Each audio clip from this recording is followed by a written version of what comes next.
안녕하세요. 온라인 경제 뉴스의 달인 알파균의 경제 뉴스입니다. 카카오톡 오픈 채팅방에서 알파균 검색해주세요. 지금 이 새소리가 진짜 새소리입니다. 제가 지금 공원에 나와 있거든요. 김동욱 기자입니다. 조회수는 한 건이었고요. 제목이 뭘까요?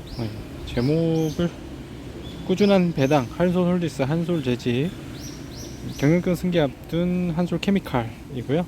한솔케미칼 관련 주목받는 것은 총수일과 경영권 승계다.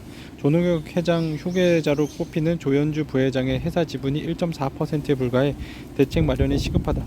조덕형 회장 11.7%, 국민연금 12%, 블랙록 펀드 어드바이저 6.1%, VIP 자산운용 5% 보유한 지분을 크게 밑돌아 안정적인 경영권을 확보하기 위해서는 지분 확대가 필수다.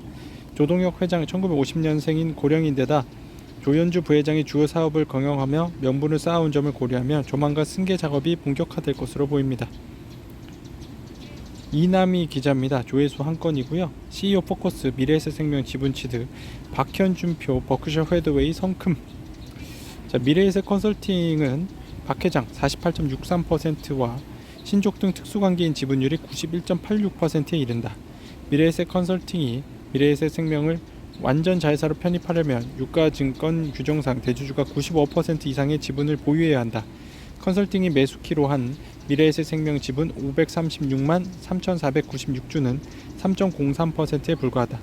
때문에 박 회장이 미래에셋생명을 완전 자회사로 편입하려면 시중에 풀린 25.7% 지분을 매입하거나 자사주를 소각하는 방법을 검토할 것으로 보인다. 통상 최고 경영자 CEO가 자사주를 소각할 경우 주당 순이익 EPS를 높여 자사주 매입이나 배당보다 강력한 주주 환원 정책으로 풀이된다. 유통주식사가 줄어 CEO의 지분 가치와 지분율이 상승할 수 있어서다. 다만 최대 주주의 주머니를 불린다는 지적을 받을 수 있다. 애경케미칼 시총 1조 2천억인데 지주사 AK홀딩스는 2,500억 원. 왜?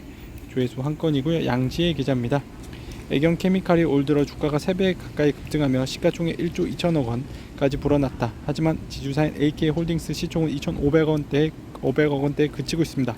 금융투자업계는 애경케미칼이 나트륨 이온 배터리 개발을 매개로 2차전지주를 묶여 주가가 급등했지만 실제 경쟁력을 갖춘 2차전지 업체로 성장할지는 미지수여서 애경케미칼과 지주사 간 격차가 큰 것으로 분석했습니다. 삼성전자 AI 열풍의 수혜 기대감, 양지혜 기자고요. 하나증권은 클리오 DN 오토모티브 등을 주간 추천주에 올렸다. 클리오는 하반기 방한 외국인, 요건 넘어가고요. DN 오토모티브 연간 실적 기준 주가 수익률 PER이 4배로 저평가된 데다 홀실적을 보이고 있어 주가 상승세를 기대할 만하다. 1분기 DN 오토모티브 전년 대비 137.3% 늘어난 1,308억 원의 영업이익을 기록한 바 있습니다.